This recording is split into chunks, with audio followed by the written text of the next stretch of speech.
आज एक ऐसी घटना को प्रस्तुत करने जा रहा हूँ जो अपने आप में ही अद्भुत है।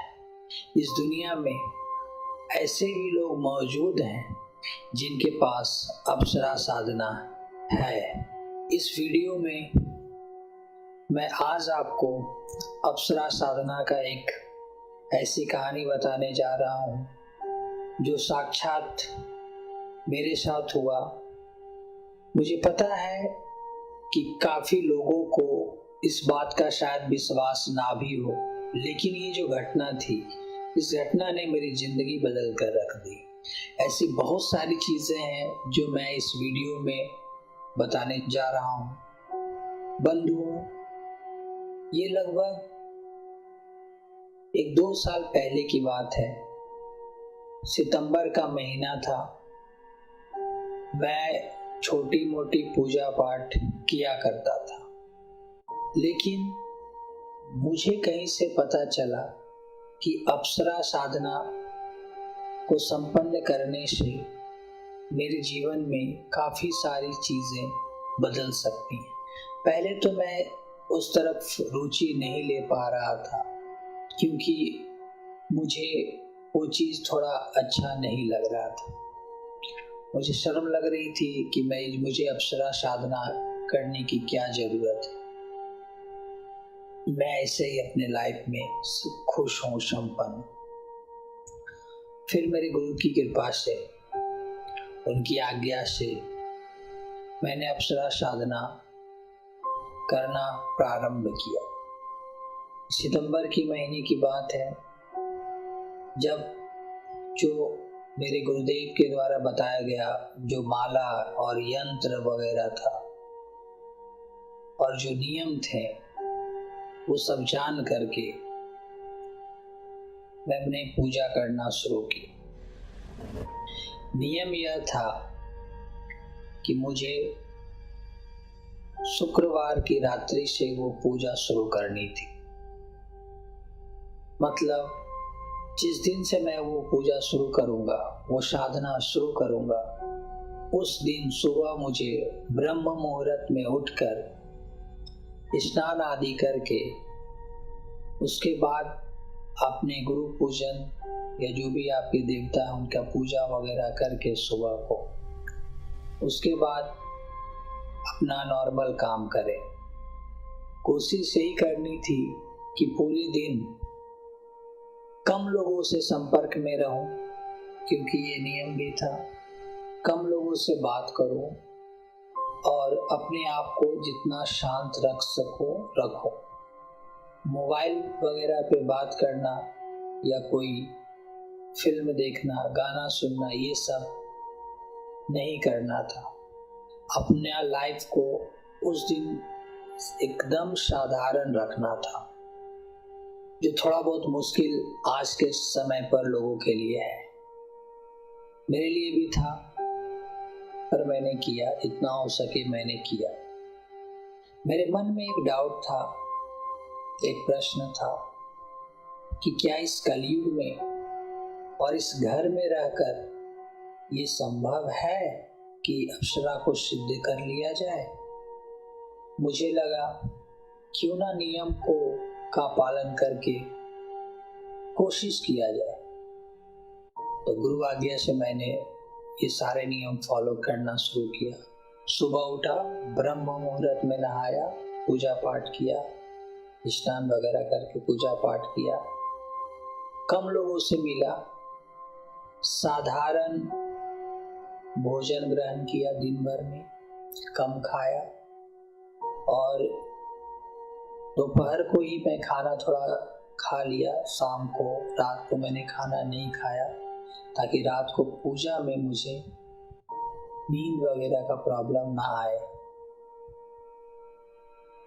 और भी कुछ नियम थे, जैसे जब मुझे पूजा करना है और जब मुझे लगे कि मैं सफल हो रहा हूँ, वो अप्सरा आ जाना है उनको, तो उनको कैसे उनसे बात करनी है, कैसे उन्हें बताना है कि आप आजीवन मेरे साथ रहें, ये सारी चीजें धैर्य पूर्वक उनसे करना है। खैर ये तो बात की बात थी। शुरुआत मैंने किया, वो दिन मेरा गुजरा, रात हुई, रात 9 बजे मैं पुनः स्नान आदि करके धोती और गुरु चादर ओढ़कर अपने पूजा कक्ष में बैठा। वहाँ पर मैंने अपने गुरुवर की प्रतिमा रख रखी है और भी देवी देवताओं की प्रतिमा भी। सबको प्रणाम आदि करके उनका पूजन करके गणेश भगवान को याद करके उनको स्मरण करके घी का दिया जलाया। उसके बाद मुझे जिस अप्सरा की साधना करनी थी, ध्यान लगाया कि वो इस जगह पर स्थित है। फिर उनका यंत्र ताम्र पात्र में रखा, उस पर कुछ पुष्प चढ़ाए, एक सरसों तेल का दीप मैंने जलाया और अप्सरा साधना शुरू की। उसके लिए मैंने जिन अप्सरा की मैं साधना शुरू कर रहा था उनका आवाहन किया। आवाहन करने के बाद उनको दिए अगरबत्ती धूप दिखा करके मैं जो गुरुदेव के द्वारा दी गई माला थी, उस माला से जो मुझे मंत्र दिया गया था, इस मंत्र का उच्चारण मुझे लगभग 21 माला करना था। एक माला में 108 मोती होते हैं, तो आप काउंट कर लीजिए कि एक माला करने का मतलब है 108 बार इस मंत्र का जप करना। तो उस तरीके से मुझे 21 माला करना था, जो कि बहुत ज़्यादा नहीं था लेकिन आसान भी नहीं था। लेकिन मेरे अंदर थोड़ा सा एक डर भी था कि मैं कर पाऊंगा कि नहीं, लेकिन अंदर से एक दृढ़ निश्चय था, क्योंकि मुझे ये पता था कि अगर मैं सफल हुआ तो मेरी लाइफ बहुत बदल जाएगी, लाइफ में कभी कोई समस्याएं नहीं आएंगी, क्योंकि साक्षात वो देवी मेरे साथ रहेगी। जब जरूरत पड़ेगी वो मेरे पास आकर प्रकट हो जाएंगी, मेरी समस्याओं का समाधान भी कर ही देंगी। मैं मंत्र जप करना शुरू किया। करीबन 10 बजे से मैंने मंत्र जप शुरू किया था। 2:30 बजे तक मैं मंत्र जप करते रहा। ध्यान मेरा तो था मंत्र पर, थोड़ा मोड़ा डर भी था मेरे अंदर कि सही में अगर कोई आ जाएगा तो मैं कैसा रिएक्ट करूँगा। उस कमरे में मैं अकेले मंत्र जप किए जा रहा था, साधना कर रहा था। 2:30 बजने के बाद जब मेरी साधना संपन्न हुई उस दिन की, ये एक्चुअली 2 दिन की साधना है, पहला दिन मेरा संपन्न हुआ, मुझे कोई आभास नहीं हुआ। मैं गया उस रात सो गया। दूसरा दिन हुआ, शनिवार का दिन था। वो दिन भी मैंने जो भी मुझे करना था, प्रातः काल उठ करके स्नान करके पूजा पाठ करके कम लोगों से संपर्क में आकर के वो दिन गुजारना था और रात को मुझे पूजा पर बैठना था, साधना पर बैठना था। मैंने शनिवार को भी वही चीज किया। कहने के लिए तो ये 2 दिन की साधना थी, दोनों दिन 21 माला और 21 माला करना था। मैंने किया भी, पर मुझे कोई आभास नहीं हुआ। मैं थोड़ा विचलित हो गया, मुझे लगा शायद मैं नहीं कर पाऊंगा, इसलिए या हो सके तो इस बात में पूरी सच्चाई भी ना होगी, मेरा ये करना व्यर्थ है। फिर मैंने करना छोड़ दिया। चाहता तो मैं तीसरा दिन भी कंटिन्यू रख सकता था, चौथा दिन भी कंटिन्यू रख सकता था, लेकिन मैंने किया नहीं, क्योंकि मेरे मन में थोड़ा एक प्रश्न था, किंतु वाला।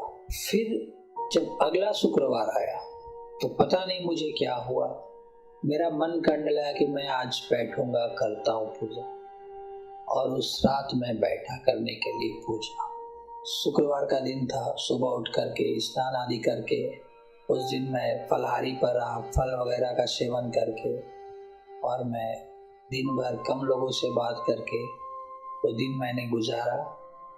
उसके बाद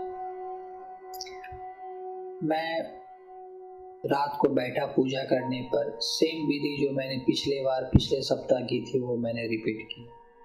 करीबन मैं 16-17 माला के पास पहुंचा होऊंगा। 1 बजे का आसपास का समय होगा।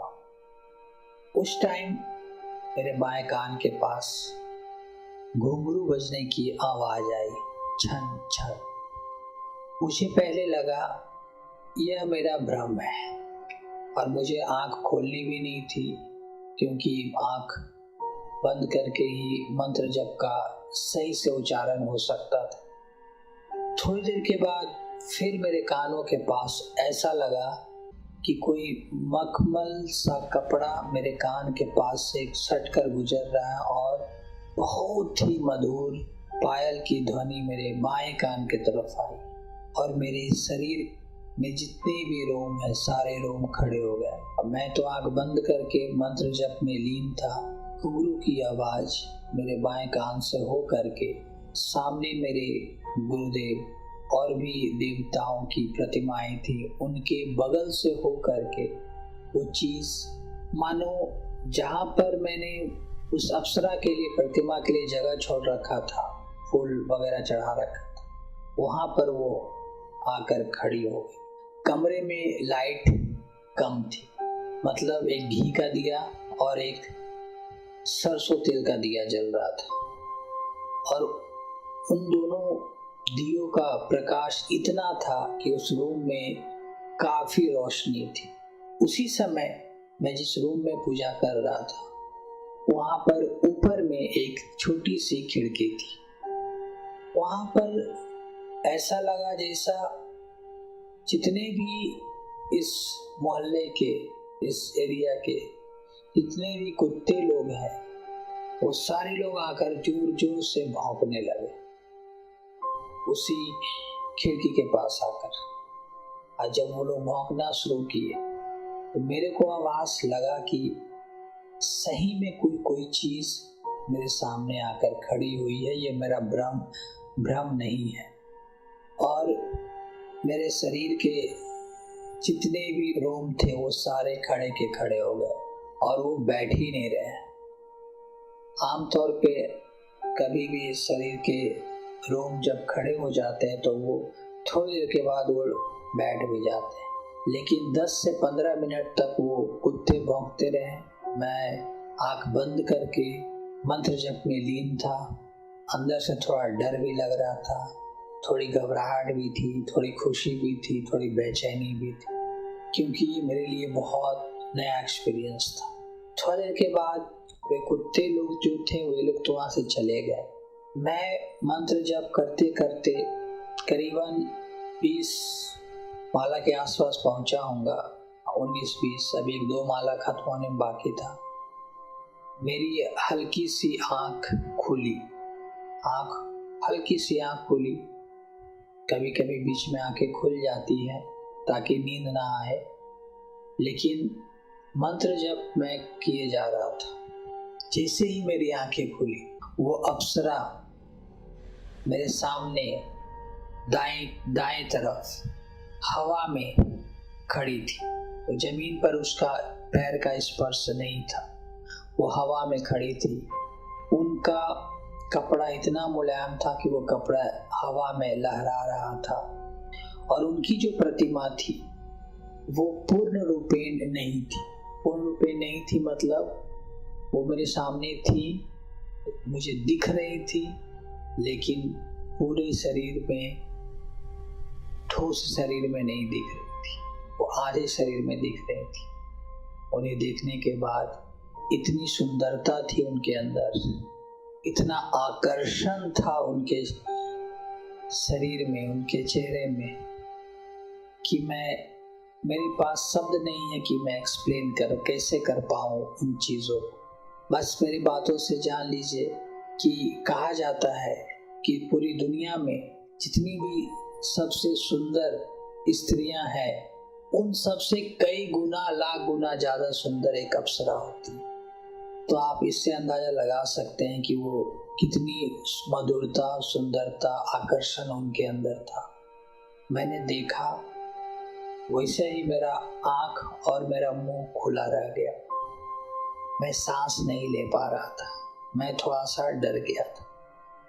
उनकी सुंदरता को देखकर, उनकी मधुरता को देखकर मेरा मन आनंद हो गया था, लेकिन कभी ऐसा मैंने देखा नहीं था। इस कारण से मैं थोड़ा सा परेशान हो गया अंदर से। फिर मैंने अपने इष्ट देव को याद किया, आंखें बंद की, मंत्र जप चालू रखा। जब मेरा 21 माला हो गया, उसके बाद मैंने उस मंत्र को बंद किया। आंख मैंने अभी नहीं खोला था और आंख बंद में ही मैंने उनसे प्रार्थना की कि अभी मैं आंख खोलने से पहले मैं आपसे प्रार्थना कर रहा हूँ कि अभी मेरे में इतनी क्षमता है नहीं कि मैं आपका दर्शन कर सकूं। जब मेरे में ऐसी क्षमता आए तब आप मेरे को दिखिएगा, फिलहाल आप नहीं दिखिए। मैं ये प्रार्थना करने के बाद अपनी आंखें मैंने खोला। मुझे आवाज हो रहा था कि वो उसी रूम में थी, लेकिन मुझे दिख नहीं रही थी, अब नहीं दिख रही थी। फिर मुझे सोना था उसी रूम में, लेकिन मैं सो नहीं पाया उस रूम में। मैं निकल कर जा कर के अपने भाई के बगल में जाकर सो गया। उस रात मुझे नींद नहीं आई। उस रात मैं बहुत बेचैन रहा, बहुत खुश भी रहा और एक मेरे शरीर में एक अलग सी तरंग उत्पन्न हो रही थी, ऐसा मुझे फील हो रहा था। फिर मैं किसी तरह सोया, सुबह उठा। सुबह उठने के बाद मेरे शरीर में एक ऐसी ऊर्जा मुझे प्रतीत हो रही थी, लग रहा था जैसे कि मेरे शरीर में बहुत पावर आ गई है। मेरा शरीर पूरा हल्का हो गया है। किसी तरह का कोई बीमारी हो ही नहीं सकता मेरे शरीर में। इस तरह की फीलिंग मुझे आने लगी। शनिवार का दिन था, उस दिन भी मुझे साधना करना था। उस दिन मैं और जोश के साथ सारा काम किया, स्नान वगैरह फलाहारी वगैरह करके कम लोगों से संपर्क में रहा। उस दिन भी मैं शनिवार को मैं बैठा पूजा पर। उस दिन भी मेरे बाएं कान की तरफ घुंघरू की आवाज़ आई। वो मेरे सामने आकर खड़ी हुई, लेकिन उस दिन मैंने थोड़ा पेशेंस रखा, घबराया नहीं और अपना साधना कंप्लीट किया। साधना कंप्लीट करने के बाद उन्हें, जैसे मैं बैठा हुआ था, मेरे घुटने पर घुटने सटा करके वो बैठ गई थी। फिर मुझे बस इतना ही करना था, उनकी आंखों में देखना था। वो एक देवी होती है, तो उन्हें देवी की तरह ट्रीट करना है। फूल माला दे करके उनका इच्छा से उनका हाथ पकड़ के प्रेम से, और उन्हें कहना होता है कि आप जितने दिनों तक चाहते हैं कि वो आपके साथ रहे, आजीवन, पूरे जीवन के लिए चाहते हैं तो आजीवन मैं आपको जिस रूप में आप पाना चाहते हैं, पत्नी रूप में, प्रेमिका रूप में, या दोस्त के रूप में, या माता के रूप में, उस रूप में आपको बोलना होगा कि मुझे आपको पाना है। उसके बाद वो आपको उपाय बताएंगी। जब भी इस मंत्र का उच्चारण इतने बार करोगे तो मैं आपके सामने प्रकट हो जाऊंगी और आपकी जो भी इच्छा होगी मैं आपकी वो इच्छा पूरी करके वापस चली जाऊंगी। जब आप मुझे बुलाएंगे मैं उस समय पर आपके लिए हाजिर हो जाऊंगी सशरीर। मतलब दोस्तों, भक्तों, ये साधना संपन्न करने के बाद, अप्सरा सिद्ध हो जाने के बाद, जब भी आपको जरूरत पड़े, या ऐसे भी जैसे दोस्तों से बात करने की जरूरत पड़ती है, कहीं कभी भी आपको जरूरत पड़े तो आप उस मंत्र का उच्चारण करने पर वो आपके सामने प्रकट हो जाएंगी और आपकी इच्छाएं पूरी कर देंगी। पहली बार जब वो प्रकट होंगी तो आपकी वो 3 इच्छा पूरी करेंगे, कोई भी 3 इच्छा। लेकिन इस बात का ध्यान हमें रखना है कि हमें इस शक्ति का दुरुपयोग नहीं करना है। इस शक्ति का उपयोग जन कल्याण के लिए करें, किसी की मदद के लिए करें, या अपनी सुख समृद्धि के लिए कर सकते हैं। इसका दुरुपयोग नहीं करना है, इसका खासकर ध्यान रखना। क्योंकि शक्तियां तो रावण के पास भी थी और राम के पास भी थी। रावण और राम में बस इतना ही अंतर था कि रावण ने अपनी शक्तियों का दुरुपयोग किया और राम ने अपनी शक्तियों का उपयोग किया। जब भी वो आपके सामने प्रकट होंगे तो केवल आपको ही दिखेंगे, लेकिन अगर आप चाहते हैं कि सभी दोस्तों को, सभी लोगों को वो दिखे, तो आप अगर उनसे अनुरोध करेंगे कि सब लोगों को आप दिखो, तो वो सबको दिखने लग जाएंगे। लेकिन इस बात का भी ख्याल रखना है, होता है कि और लोग के पास उतनी क्षमता नहीं आती है कि वो देख करके बर्दाश्त कर सके, क्योंकि इतना सुंदर और इतना आकर्षण होता है उनके अंदर कि देखने के बाद अधिकतर लोग बेहोशी हो जाते हैं। हम इसलिए बेहोश नहीं हो सकते, आप इसलिए बेहोश नहीं होएंगे क्योंकि जो आपने साधना की, जो सिद्धियां की, जो मंत्र जप किया, उससे आपके शरीर के अंदर इतनी ऊर्जा आ गई, इतनी शक्तियां आ गई, जो आप उस आकर्षण को, उस खूबसूरती को, उस तेज को आप संभाल पा रहे हैं। और दोस्तों, एक बार जब ऐसी साधनाएं सिद्ध हो जाती हैं, तब उस व्यक्ति के जीवन में कभी भी किसी भी प्रकार की दुख समस्या, चाहे वो पैसे की हो, चाहे किसी शत्रु का हो, चाहे नौकरी से रिलेटेड हो, चाहे शादी से रिलेटेड या कोई भी चीज़, सारी चीज़ें वो की पूर्ति वो कर देती हैं।